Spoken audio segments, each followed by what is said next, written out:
De las muletas a los brazos de su padre. El milagro impensado.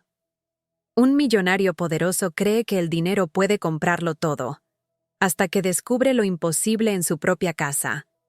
Su hijo, condenado a vivir entre muletas, guarda un secreto que cambiará su destino para siempre. ¿Quién es la mujer humilde que desafió la ciencia y transformó la vida del niño? Prepárate, porque lo que ocurrió esa noche no fue un milagro cualquiera, fue el milagro impensado.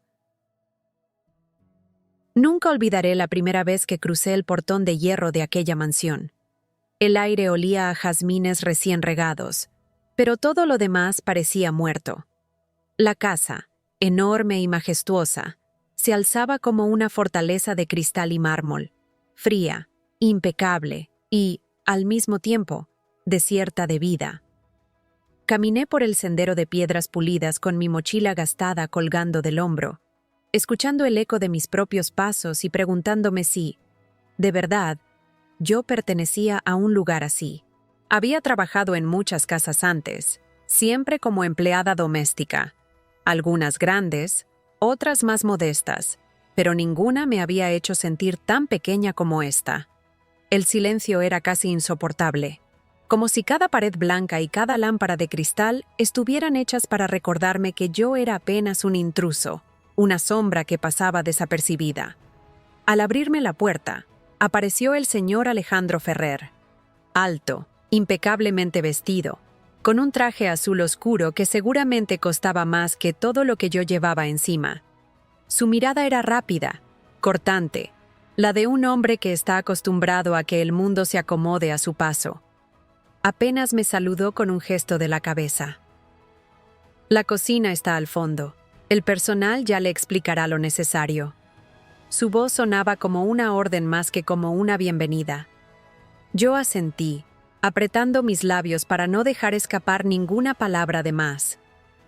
Me condujo hasta el interior y, de inmediato, me golpeó el contraste. El brillo de los pisos de mármol reflejaba las arañas de cristal. Las paredes adornadas con cuadros modernos parecían mirar con superioridad, y sin embargo, no había risas, ni voces, ni música.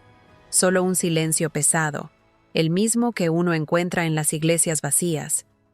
Fue en ese silencio cuando lo vi por primera vez. En el pasillo lateral, junto a una ventana enorme que dejaba entrar la luz de la mañana, estaba un niño apoyado en unas muletas de aluminio. Delgado, de cabello oscuro y ojos grandes, con una expresión que mezclaba curiosidad y timidez. Parecía tener unos 9 años. Sus brazos se aferraban con fuerza a las muletas, y aunque estaba quieto, podía ver el cansancio en sus pequeños músculos. Nuestros ojos se encontraron por un segundo. Yo le sonreí, intentando romper el hielo, pero él desvió la mirada y se escondió un poco detrás de la cortina. Supe de inmediato que no era un niño como los demás. Había en él una fragilidad, pero también una chispa, como si guardara un secreto que nadie más estaba dispuesto a escuchar. No tuve tiempo de acercarme más. El señor Ferrer me pidió que me apresurara, y yo obedecí. Sin embargo, esa breve imagen del niño con muletas quedó grabada en mi mente. No era solo lástima lo que sentí, era una especie de llamado, como si algo en mí supiera que aquel niño tendría un papel especial en mi vida. Las primeras semanas pasaron sin mayor novedad. Mi rutina era limpiar, ordenar, pulir cada rincón hasta que brillara. La mansión estaba siempre impecable, pero aún así, la orden era mantenerla perfecta. El señor Ferrer salía temprano y regresaba tarde, con el rostro tenso y la mirada fija en su teléfono. Nunca vi a nadie visitarlo, ni amigos ni familiares. Era como si todo su mundo se redujera a negocios y a esa casa vacía. El niño, Mateo, aparecía de vez en cuando. A veces lo veía en la sala, intentando alcanzar un libro de los estantes, o simplemente sentado frente al ventanal, observando los árboles del jardín. Nunca hablaba mucho, apenas respondía con frases cortas cuando yo lo saludaba, pero en sus ojos se notaba un deseo inmenso de ser escuchado. Yo, que había criado hijos y ahora era abuela, reconocía esa mirada. Era la mirada de alguien que necesita compañía, de alguien que lleva una carga demasiado pesada para su edad. No pregunté nada, porque sabía que en estas casas de ricos hay secretos que una empleada debe respetar si quiere conservar su trabajo. Sin embargo, cada vez que lo veía apoyarse con dificultad en esas muletas, mi corazón se encogía un poco más. Una tarde, mientras fregaba los pisos de la sala principal, escuché un sonido metálico, el golpe seco de algo que caía contra el mármol. Me giré de inmediato y lo vi. Mateo estaba en el suelo, con las muletas tiradas a su lado. Sus manos temblaban mientras intentaba levantarse solo, con la cara enrojecida por la frustración. ¿Estás bien, hijo?, pregunté, dejando el balde a un lado y corriendo hacia él. Él negó con la cabeza, apretando los dientes. «No quiero estas muletas», murmuró con la voz quebrada. Lo ayudé a incorporarse, sujetándolo con suavidad por los brazos. Sentí lo frágil que era su cuerpo, lo poco que pesaba. Y en ese instante, más allá de mi trabajo, supe que yo no podía quedarme de brazos cruzados. Le acomodé el cabello de la frente y le sonreí. «Tranquilo, Mateo. A veces caerse es parte de aprender a levantarse». Él me miró con los ojos brillosos, como si esas palabras, tan simples, fueran un tesoro. No dijo nada más, pero supe que aquel momento había marcado el comienzo de algo que ninguno de los dos imaginaba. Lo que yo no sabía era que esa pequeña caída sería la primera chispa de un secreto compartido, un pacto silencioso que nos uniría día tras día, y que cambiaría no solo la vida de Mateo, sino también la de su padre, y la mía. Desde aquel día en que vi a Mateo caer, algo dentro de mí cambió. No podía dejar de pensar en esos ojitos que me miraron con vergüenza y rabia contenida. Continué mi trabajo como siempre, limpiando, fregando, puliendo, pero cada vez que escuchaba el arrastre metálico de las muletas sobre el suelo de mármol, mi corazón daba un brinco. Al principio pensé que lo mejor era mantenerme al margen. Después de todo, ¿quién era yo para entrometerme? Apenas una empleada que venía unas horas al día para dejar la casa impecable. Pero cuanto más lo observaba, más evidente se volvía que Mateo necesitaba algo que nadie le estaba dando: compañía, paciencia y alguien que creyera en él. Una tarde, mientras sacudía el polvo de la biblioteca, escuché de nuevo el golpe metálico. Esta vez fue más fuerte, seco, como un trueno en medio del silencio de la casa. Corrí hacia el pasillo y lo encontré allí, tendido boca abajo, con las muletas a un lado y el rostro oculto contra el mármol. «¡Mateo!», exclamé, arrodillándome a su lado. Él no lloraba, pero sus puños estaban apretados con fuerza contra el suelo. Quiso incorporarse solo, empujando con los brazos, pero sus piernas temblaban tanto que apenas consiguió arrodillarse. Lo sujeté suavemente por los hombros y lo ayudé a sentarse. «Estoy cansado de caerme», dijo con un hilo de voz. Me senté frente a él, apoyando mis rodillas en el suelo frío. «Caerse no es lo peor, hijo. Lo peor sería rendirse». Levantó la mirada hacia mí, y vi en sus ojos una mezcla de rabia, tristeza y algo parecido a esperanza. Era un niño que llevaba demasiado tiempo peleando solo. «Mi papá cree que nunca voy a dejar estas muletas», susurró. Y yo ya no sé si creerle o no. Sus palabras me atravesaron como un cuchillo. Recordé a mis propios hijos cuando eran pequeños. Cómo bastaba una palabra de aliento para que se sintieran invencibles. Y recordé también mis propios fracasos, mis estudios de enfermería que nunca terminé, los sueños que dejé atrás porque la vida me empujó hacia la supervivencia. Le acaricié el cabello con ternura. «Mateo, ¿tú quieres caminar sin ellas?». Asintió con fuerza, como si esa sola pregunta le encendiera una chispa en el pecho. «Más que nada. Quiero correr en el jardín, quiero jugar al fútbol como mis amigos». Me quedé en silencio unos segundos, debatiendo conmigo misma. No era doctora, ni fisioterapeuta. Solo una mujer mayor que sabía de cuidados, de paciencia, de no rendirse. Pero en ese momento entendí que, quizás, lo que él necesitaba no era un especialista caro, sino alguien que lo tratara como un niño capaz, no como un enfermo condenado.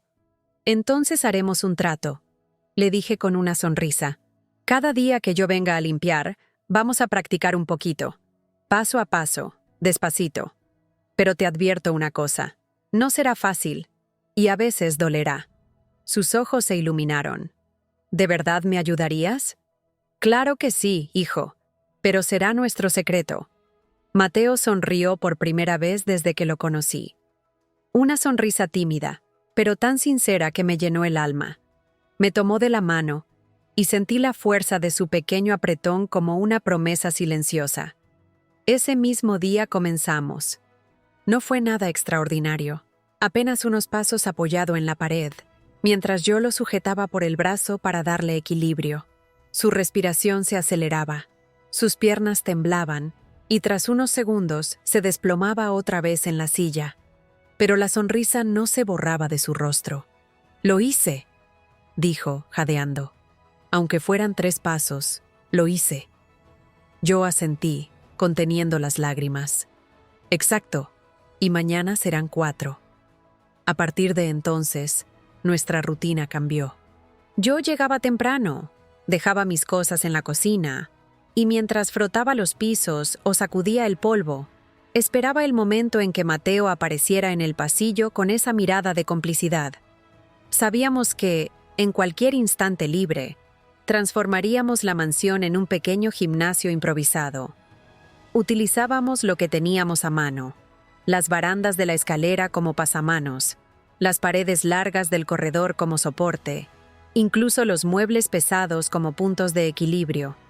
Cada día, un pasito más. Cada caída, una oportunidad para levantarse.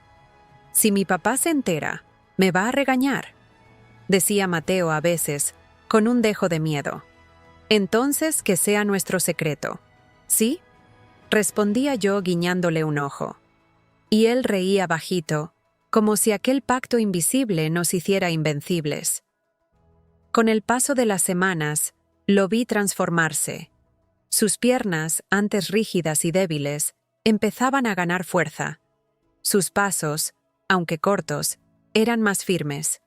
Pero lo más impresionante no estaba en su cuerpo, sino en su mirada. Ya no era la de un niño resignado, sino la de alguien que empezaba a creer en sí mismo. Yo sabía que jugaba con fuego. Si el señor Ferrer descubría lo que hacíamos, podría despedirme sin dudarlo. Pero cada vez que veía a Mateo avanzar, aunque fuera un paso más, comprendía que valía la pena correr ese riesgo, porque en el fondo yo también estaba caminando de nuevo junto a él. Los días comenzaron a tomar otro ritmo dentro de aquella mansión silenciosa. Lo que antes era solo trabajo rutinario, trapeadores, baldes y trapos de limpieza, se convirtió en la antesala de algo mucho más grande. Ya no llegaba pensando únicamente en dejar cada rincón brillante. Llegaba esperando el momento en que Mateo apareciera con esa mirada cómplice que solo él y yo compartíamos. Era como si hubiéramos creado un pequeño universo secreto dentro de esas paredes frías. Mientras el señor Ferrer se ausentaba en reuniones interminables y llamadas urgentes, nosotros inventábamos ejercicios con lo que tuviéramos a mano. «Hoy quiero llegar hasta la ventana del final del pasillo», me decía Mateo con una determinación que contrastaba con su cuerpecito delgado. «Entonces hasta la ventana iremos, paso a paso», le respondía yo, ofreciéndole mi brazo como apoyo. El pacto entre nosotros no necesitaba papeles ni firmas. Era un acuerdo silencioso que se sellaba cada vez que él se ponía de pie y daba un paso más. Yo sabía que no debía hacerlo, que si alguien nos sorprendía, podía perder mi trabajo en un abrir y cerrar de ojos. Pero también sabía que no podía darle la espalda a ese niño, no después de ver el brillo en sus ojos, esa chispa que pedía a gritos una oportunidad. A veces, mientras él intentaba avanzar con pasos cortos, yo recordaba a mi esposo ya fallecido. Había trabajado toda su vida como obrero de la construcción, hasta que un accidente lo dejó postrado durante meses. Yo misma lo ayudé a recuperar movilidad, improvisando terapias en casa cuando los médicos decían que poco se podía hacer. Quizás por eso, cuando miraba a Mateo, sentía que la vida me estaba poniendo otra vez en el mismo camino, como si aún me quedara una misión pendiente. Cada logro suyo lo celebrábamos en silencio, casi como ladrones de esperanza.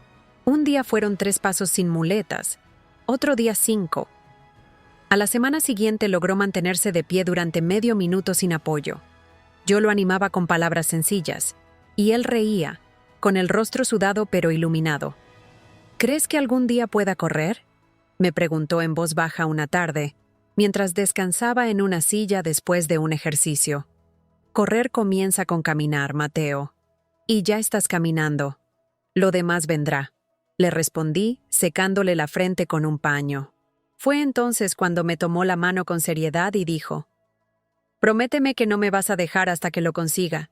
Ese momento me estremeció. Nadie me había pedido una promesa así desde que mis propios hijos eran pequeños. Lo miré a los ojos, y aunque sentí un nudo en la garganta, asentí. «Te lo prometo, hijo, no voy a dejarte». Así nació nuestro verdadero pacto. No solo un acuerdo de entrenamientos diarios, sino un lazo de confianza. Yo era para él más que la señora que limpiaba el polvo y fregaba los pisos. Era su cómplice, su aliada secreta contra la resignación. Claro que el miedo siempre estaba presente. Cada vez que escuchaba el motor del auto de Alejandro acercarse, corríamos a esconder las muletas en su lugar y Mateo se sentaba fingiendo estar cansado. Yo regresaba a mi trapeador o a la escoba, como si nada hubiera pasado. Y cuando el padre entraba, serio y ocupado, no veía más que a un niño tranquilo y a una empleada invisible. Ese juego de apariencias me recordaba lo frágil que era todo. Bastaba un descuido para que nuestro secreto saliera a la luz. Pero también era esa fragilidad la que hacía que cada logro supiera a milagro. Una tarde, después de un ejercicio especialmente difícil, Mateo logró caminar desde la escalera hasta el ventanal sin muletas, apoyado solo en mi brazo. Al llegar, se dejó caer en el sillón, jadeando, pero con una sonrisa inmensa. «Lo hice, llegué», exclamó, con la risa nerviosa de quien conquista una cima. Yo lo abracé sin poder contenerme. «Sí, Mateo, lo hiciste. Y mañana iremos aún más lejos». Mientras lo tenía entre mis brazos, sentí que esa promesa que le había hecho no era solo para él, sino también para mí. Porque en cada paso que él daba, yo también recuperaba un pedacito de mi propia esperanza. El pacto con Mateo crecía como una planta secreta, regada en silencio cada día. Él esperaba mi llegada con una ilusión que me conmovía, y yo encontraba en sus progresos una razón nueva para levantarme cada mañana. Sin embargo, cuanto más avanzábamos, mayor era el riesgo de que nuestro secreto saliera a la luz. El señor Ferrer tenía un carácter difícil de leer. Era un hombre de pocas palabras, siempre con el ceño fruncido y el teléfono pegado a la mano. Sus pasos resonaban firmes por los pasillos, y cada vez que lo escuchaba entrar, sentía un escalofrío en la espalda. No porque me hubiera tratado mal, sino porque sabía que si llegaba a vernos entrenando, todo acabaría en un instante. Una tarde, después de haber terminado mi trabajo en la cocina, Mateo me pidió que lo ayudara a cruzar el corredor más largo de la casa. «Hoy quiero llegar hasta la puerta principal», dijo con esa sonrisa traviesa que me recordaba a mis nietos. «Está bien, pero tienes que prometerme que, si te cansas, nos detenemos. No quiero que te hagas daño». Comenzamos despacio. Yo lo sostenía por el brazo, mientras él avanzaba, paso tras paso, con un esfuerzo que se notaba en cada músculo de sus piernas.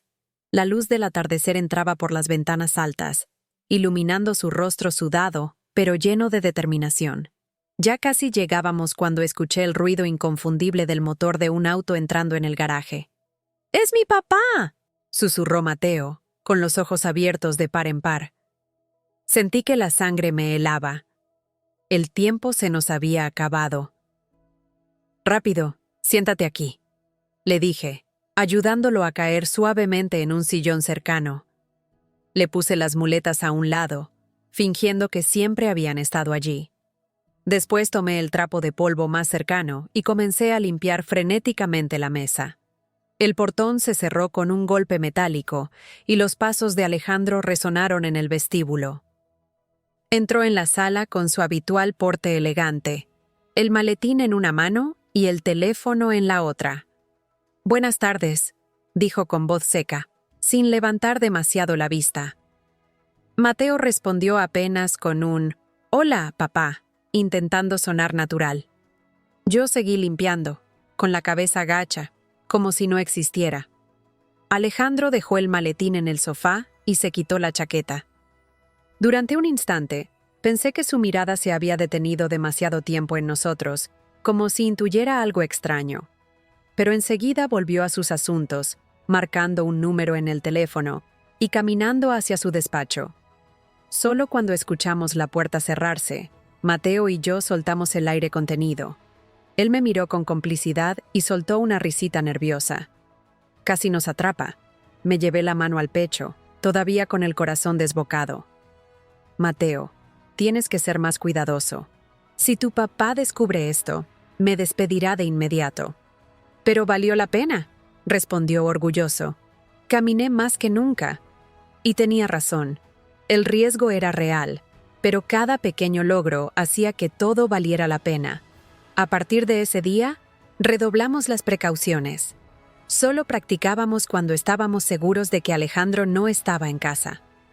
Si escuchábamos algún ruido inesperado, volvíamos a nuestras posiciones, yo con el trapeador, él con sus muletas. Era como vivir una doble vida, una rutina paralela que nos unía cada vez más. Sin embargo, la tensión no dejaba de crecer. Cada llegada inesperada del señor Ferrer se sentía como una amenaza latente. Y yo sabía, en lo más profundo de mi corazón, que tarde o temprano la verdad saldría a la luz.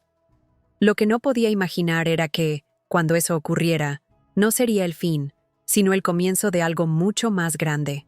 Después de aquella tarde en que casi nos descubre, Mateo y yo nos volvimos más astutos. Planeábamos los ejercicios como si fueran operaciones secretas. Yo revisaba la cochera desde la ventana de la lavandería. Él escuchaba el ascensor del garaje como un centinela. Cuando todo estaba en calma, empezábamos. A veces, solo teníamos 15 minutos. Otras, un poco más. Pero esos minutos robados al silencio de la mansión se convirtieron en nuestro tesoro cotidiano. Empezamos a contar el progreso de formas que no dejaran huella. Nada de marcas en las paredes ni de cronómetros a la vista. Usábamos señales invisibles, hasta la tercera baldosa, hasta que el reloj de pared marque y media, hasta que la luz del ventanal toque la alfombra. Era un juego que nos hacía reír, pero también una disciplina. Yo le sostenía apenas el codo, lo suficiente para que no perdiera el equilibrio, y lo soltaba un segundo antes de que él esperara. Quería que su cuerpo aprendiera a sostenerse solo, a negociar con el temblor. «Mira tus pies», le decía en voz baja. «No pelees con ellos, invítalos a avanzar». Mateo hacía un esfuerzo concentrado que se le notaba en la frente. A veces cerraba los ojos como si así pudiera escuchar su propio cuerpo. El primer tramo lo hacía con esfuerzo, el segundo con terquedad, y el tercero con una sonrisa que le nacía sin permiso. El corredor largo fue nuestro primer escenario de victoria. Un día logró recorrerlo de punta a punta, con pausas, sí, pero sin muletas. Al llegar al final, se dejó caer en el banco de madera que estaba junto a la puerta y soltó una carcajada que rebotó contra los cuadros. «No sentí las piernas», dijo entre jadeos, «pero llegué».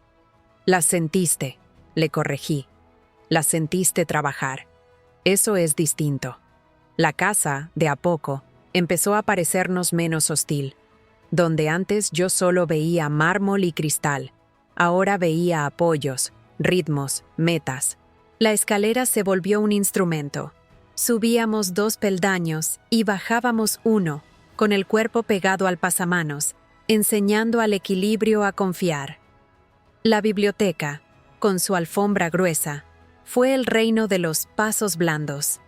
Allí practicábamos levantar los pies para no arrastrarlos, y el gran salón, con su eco, nos regalaba la música de cada avance. Tuvimos tropiezos. Una mañana, Mateo quiso dar un giro rápido para mirarme y perdió el control. Cayó sobre la alfombra con un golpe que me heló la sangre. Corrí a su lado. Él apretaba los dientes para no llorar. «No fue nada», dijo, con esa valentía que a veces tienen los niños para no asustar a los grandes. «Fue un algo», respondí. «Y de los algos también se aprende. Ven, respira». Le enseñé a caer mejor, a proteger el costado, a no dejar que el miedo le clavara los brazos rígidos. Le hablé de mi marido, de cómo también aprendimos a caer para poder levantarnos más rápido. La vergüenza se le pasó pronto. El miedo, en cambio, regresaba en oleadas pequeñas, como la marea. Yo le daba tiempo. A veces, el único músculo que necesita descanso es el corazón. El jardín fue el siguiente umbral. Pedí permiso a la señora del servicio para regar las plantas en la tarde. Una tarea que nadie disputó, porque a nadie parecía importarle el estado del jazmín, y llevé a Mateo conmigo. El césped no estaba perfectamente parejo. Eso, para mí, era una oportunidad. La tierra enseña lo que el mármol oculta. ¿Y si me caigo afuera?, preguntó, mirando el pasto como si fuera un océano.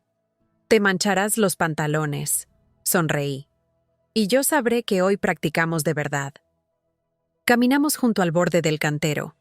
El pasto cedía apenas, obligándolo a buscar el centro del pie, a sentir dónde estaba el talón y dónde los dedos. Los primeros 10 pasos fueron torpes, los siguientes, menos. El sol de la tarde nos doraba la piel, y por primera vez escuché a Mateo reír sin mirar de reojo la puerta de la casa.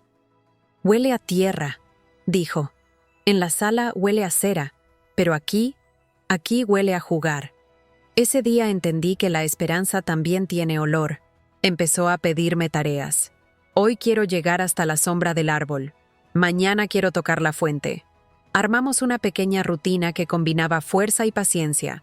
Levantar la rodilla, apoyar suave, contar 2 respiraciones, repetir. Yo celebraba cada gesto con palabras simples, sin exageraciones, porque no quería que la alegría se volviera presión. «Carmen», me dijo una tarde, con la cara roja por el esfuerzo. «Cuando camino sin muletas siento como si me faltara algo, pero a la vez me siento más yo. Eso que te falta es un apoyo prestado. Lo que te sobra cuando caminas solo se llama libertad». En la casa, empecé a notar detalles que antes se me escapaban. Un par de zapatillas nuevas en la entrada. Compradas, supuse, por Alejandro, pero sin uso. Una pelota pequeña escondida detrás del sofá. Un cuaderno de dibujo con piernas como palotes. Muletas pintadas con trazos gruesos. Y una figura que sonreía al lado. Una mujer con delantal azul. No dije nada. Ese cuaderno era su confesión y su mapa. A veces me iba a la cocina con la excusa de revisar el horno solo para dejarle una nota diminuta en un papelito. «Hoy, 3 veces el corredor. Recuerda respirar». Él respondía con dibujos. 3 rayitas por 3 recorridos. Una cara redonda con ojos grandes cuando estaba contento. Un garabato cuando el dolor molestaba más. Yo guardaba esos papelitos en el bolsillo del delantal como quien guarda estampitas. La confianza trae preguntas. Una noche, mientras guardaba los trapos, Mateo se acercó en puntitas de pie. Una hazaña en sí misma, y me susurró: «¿Por qué me ayudas tanto?». Me tomó desprevenida. El «por qué sí» se me quedó corto. Lo miré y pensé en todas las veces que el mundo pasa de largo frente a lo que duele si ese dolor no tiene precio alto. «Porque alguien me ayudó a mí cuando todos pensaban que no valía la pena», le dije. «Y porque a veces lo único que una persona necesita es que otra se quede a su lado mientras da un paso». Asintió, serio, como si esas palabras fueran una cuerda a la que podía agarrarse en los días flojos. El cuerpo de Mateo cambió. Sus pantorrillas empezaron a dibujar una línea nueva bajo la piel. Los tobillos dejaron de vencerse hacia adentro.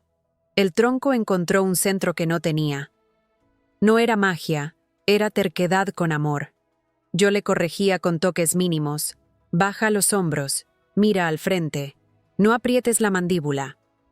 Él obedecía con una disciplina que me conmovía, no para agradarme, sino porque había descubierto que la obediencia al cuerpo abre puertas. Una tarde de lluvia intensa, el sonido sobre el vidrio fue nuestro metrónomo. Practicamos dentro, del ventanal a la mesa, de la mesa al pasillo. El mármol, pulido, estaba más traicionero, así que hice un camino con paños secos y alfombritas para que no resbalara.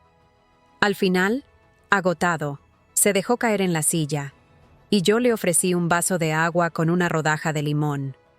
¿Crees que mi papá lo notará?, preguntó, mirando sus piernas con una mezcla de orgullo y miedo. Los padres notan cuando la casa vuelve a tener risa, respondí. A veces se hacen los distraídos, pero notan. Calló un momento. Luego, con una valentía nueva, dijo: «Quiero que me vea». La declaración me atravesó. Quiero que me vea. No era solo quiero que note que camino. Era quiero que vea quién soy. Quiero que escuche lo que no digo. Acaricié su cabeza y respiré hondo. Lo verá, Mateo. Y cuando lo haga, tú estarás listo para caminar hacia él. Desde entonces, rehecho nuestro pacto. Además de practicar, ensayábamos un momento. El momento lo llamábamos sin decirlo. Decidimos que sería un día cualquiera, sin invitados, sin escena. No por espectáculo, sino por verdad. Yo le pedía que imaginara el trayecto, el sonido de las muletas cayendo, el silencio, el primer paso, la pausa, el segundo, el tercero, y, al final, los brazos. No corras el final, le repetí. Deja que el final te encuentre caminando. Ese mismo viernes, cuando el cielo ya clareaba después de la lluvia, Mateo hizo algo que no había hecho nunca. Dejó las muletas recostadas contra la pared del salón y dio 10 pasos limpios hasta el ventanal. Se detuvo, respiró y giró hacia mí con una solemnidad que no le conocía.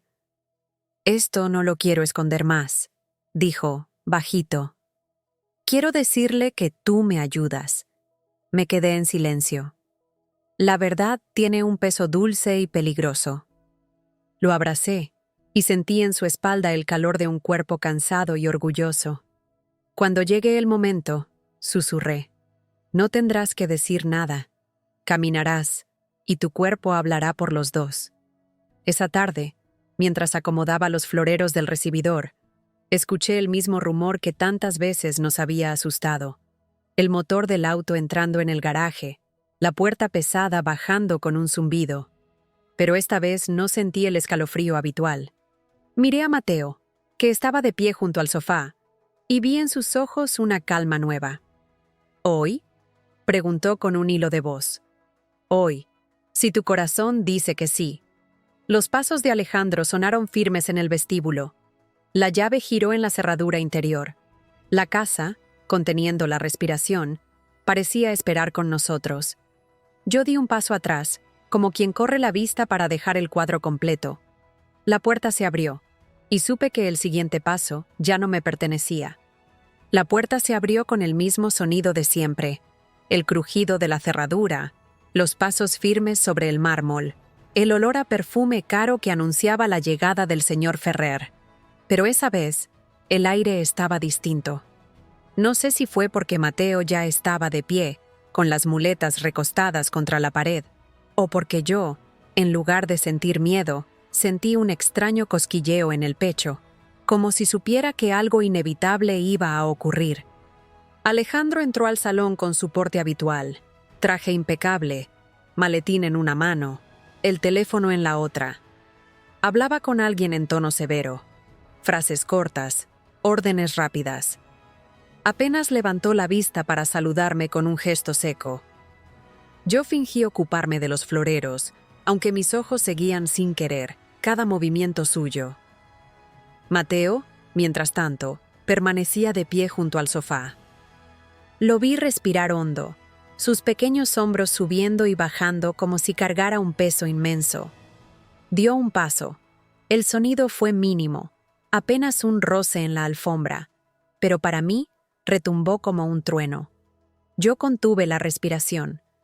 Alejandro levantó la mirada, distraído al principio, como quien cree ver un movimiento en el rabillo del ojo. Frunció el ceño. Su hijo estaba de pie, sin muletas. El silencio cayó en la sala. El hombre que siempre tenía palabras para todos, órdenes para todo, de pronto se quedó quieto, con el teléfono suspendido en el aire. Mateo dio otro paso, vacilante, y luego un tercero, esta vez más firme. Yo sentí las lágrimas subir como una ola que me quemaba por dentro. No hice nada, no dije nada. Ese momento era solo de ellos. Mateo, susurró Alejandro, apenas un murmullo, como si no creyera lo que veía. El niño avanzó 3 pasos más y se detuvo, agotado pero sonriente. Su respiración era rápida, sus rodillas temblaban, pero en su rostro brillaba una valentía que pocas veces había visto en un ser humano. El padre dejó caer el maletín en el suelo con un golpe sordo. Dio un par de pasos hacia él, como si temiera que al acercarse demasiado, la ilusión se deshiciera. ¿Cómo?, preguntó, sin terminar la frase. Yo cerré los ojos un instante. Ese era el momento que tanto habíamos imaginado, pero verlo ocurrir era más sobrecogedor de lo que jamás pensé. Mateo giró la cabeza hacia mí, buscándome con la mirada. Yo asentí, apenas, dándole permiso, dándole fuerza. Y entonces, con una sonrisa orgullosa, dijo: «Papá, fue Carmen. Ella me ayudó». El silencio volvió a caer. Alejandro me miró por primera vez de verdad, no como a una empleada invisible, sino como a alguien que le acababa de arrancar el suelo bajo los pies. Sus ojos eran oscuros, intensos, difíciles de descifrar. Había sorpresa, sí, pero también incredulidad y una pizca de algo más que no supe nombrar. Sentí que las piernas me flaqueaban. Por un instante, temí que todo lo que habíamos construido se derrumbara, que su orgullo de hombre poderoso no le permitiera aceptar que la empleada de limpieza había hecho lo que ni los médicos caros ni él habían logrado. «¿Usted?», dijo finalmente, con la voz grave. Yo bajé la cabeza, con humildad. Solo quise ayudarlo, nada más. Mateo, en cambio, no dudó. Dio 2 pasos más, tambaleantes, y se lanzó a los brazos de su padre. Alejandro lo atrapó de inmediato, como si temiera que se desmoronara entre sus manos. Y allí, en ese abrazo inesperado, el hombre fuerte, el empresario implacable, se quebró. Sus hombros temblaron, y por primera vez vi lágrimas asomar en sus ojos. «Hijo mío», murmuró, apretándolo contra el pecho. Me aparté unos pasos, dejando que ese instante les perteneciera. Era la escena que tantas veces había imaginado. El niño caminando hacia su padre, y el padre finalmente viéndolo. Pero dentro de mí también había una tormenta. ¿Qué pasaría después? ¿Me despediría por entrometerme? ¿Me acusaría de irresponsable? ¿O acaso, por un milagro, entendería que lo único que hice fue creer en su hijo cuando nadie más lo hacía? Alejandro levantó la vista hacia mí con el rostro aún húmedo. No dijo nada, solo me sostuvo la mirada más de lo habitual. Fue un silencio incómodo, pero no hostil, como si en su interior hubiera una batalla entre el orgullo y la gratitud. Finalmente, apartó a Mateo suavemente y lo sentó en el sofá. «Descansa, campeón». Su voz, aunque temblorosa, tenía un matiz de ternura nuevo, desconocido. Luego, se giró hacia mí. «Mañana quiero hablar con usted», dijo, con un tono que no supe interpretar del todo. Ni era una amenaza, ni era un elogio. Era algo intermedio, como una puerta que se abre apenas. Yo asentí, bajando los ojos. Sí, señor. Esa noche me fui de la mansión con el corazón acelerado. Caminé hasta la parada del autobús con mis manos aún húmedas, como si el sudor de los nervios no se evaporara. No sabía qué iba a ocurrir. Pero en el fondo, una certeza me sostenía. El milagro ya había ocurrido. Mateo había caminado hacia su padre, y nada ni nadie podía borrar eso. Mientras el autobús avanzaba por las calles iluminadas, me repetí una y otra vez que, pasara lo que pasara, valió la pena. El día amaneció distinto, aunque no sabría decir por qué. El cielo estaba despejado, el aire fresco, y yo, mientras acomodaba mis cosas en la mochila, sentí una presión extraña en el pecho, como si algo estuviera por suceder. Al llegar a la mansión, la encontré más agitada de lo habitual. El personal de cocina iba y venía con bandejas. Los floreros del vestíbulo estaban llenos de rosas blancas y en el comedor se extendía un mantel largo, impecablemente planchado, que caía hasta rozar el suelo. No tardé en entenderlo. Esa noche habría una cena importante. Los invitados de Alejandro, seguramente socios, políticos o empresarios. En esas reuniones, todo debía lucir perfecto. Y eso me incluía a mí, pasar inadvertida, limpiar sin dejar huella, convertirme en sombra. Mientras lustraba los candelabros de plata, pensé en Mateo. Él no sabía nada de la cena, y yo dudaba si contarle o no. Por un lado, temía que se pusiera nervioso. Por otro, intuía que esa podía ser la ocasión que estábamos esperando, aunque no lo hubiéramos planeado así. Lo vi en la tarde, en el corredor, practicando con una determinación feroz. Había avanzado tanto en las últimas semanas que ya podía recorrer tramos cortos sin apenas apoyo. Su mirada brillaba, y cada paso parecía una victoria contra los pronósticos que lo habían condenado. «Hoy te veo más fuerte que nunca», le dije, sujetándole un instante el brazo. Él sonrió. «Porque quiero que mi papá me vea de verdad, Carmen. No solo sentado, no solo con muletas». Mi corazón se apretó. ¿Sería esa la noche? Pasé las horas siguientes ayudando en lo que pude. Acomodé sillas, quité el polvo de los retratos, revisé los espejos del pasillo.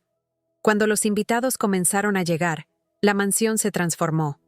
El silencio habitual fue reemplazado por risas educadas, voces graves discutiendo de negocios, el tintinear de copas de cristal.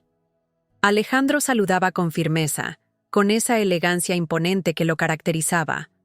Pero noté en sus ojos un destello distinto desde aquel día en que había visto a Mateo caminar. El niño apareció de improviso, vestido con una camisa blanca y pantalones formales que le quedaban un poco grandes. Tenía las muletas bajo el brazo, pero sus ojos buscaban los míos. Yo asentí con discreción, como quien da luz verde a un secreto largamente guardado. Durante la cena, todo transcurrió como un ritual. Brindis, conversaciones sobre contratos, carcajadas que sonaban más a obligación que a alegría. Yo servía discretamente las copas y recogía platos, pero mi atención estaba fija en Mateo, que observaba a su padre con una mezcla de timidez y orgullo contenido. Y entonces ocurrió. En medio de un brindis, cuando Alejandro se levantó con su copa en la mano, Mateo dejó caer sus muletas. El sonido metálico contra el mármol hizo que todos giraran la cabeza. Yo sentí que el corazón me saltaba a la garganta. El niño respiró hondo y dio un paso. Uno, luego otro. El silencio se extendió por la sala, más fuerte que cualquier palabra. Los invitados miraban con asombro, algunos con incredulidad, otros con ternura. Alejandro se quedó inmóvil, con la copa en la mano, como si el mundo se hubiera detenido. Mateo avanzó despacio, tambaleante, pero sin detenerse. 3, 4, 5 pasos. Yo apenas contenía las lágrimas. Era la escena que habíamos imaginado, pero verla con mis propios ojos era demasiado intenso. Al llegar frente a su padre, Mateo levantó el rostro y, con una sonrisa orgullosa, extendió los brazos. Alejandro dejó la copa a un lado y lo abrazó con fuerza. Fue un abrazo largo, sincero, en el que se derrumbó todo el muro de frialdad que siempre lo rodeaba. Los invitados aplaudieron, algunos incluso se pusieron de pie. Yo di un paso atrás, escondiéndome entre las sombras, con la emoción latiéndome en las sienes. «Papá, caminé», dijo Mateo, con la voz entrecortada.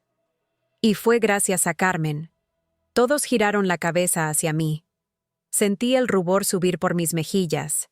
Alejandro me miró, y esta vez no apartó la vista. Había gratitud en sus ojos, mezclada con un orgullo extraño. «Señores», dijo, con voz firme pero emocionada, «mi hijo ha logrado algo que muchos creían imposible. Y lo ha hecho con la ayuda de alguien a quien todos deberíamos agradecer». Yo bajé la cabeza, casi sin poder creer lo que escuchaba. Los aplausos volvieron a llenar la sala, más cálidos, más humanos.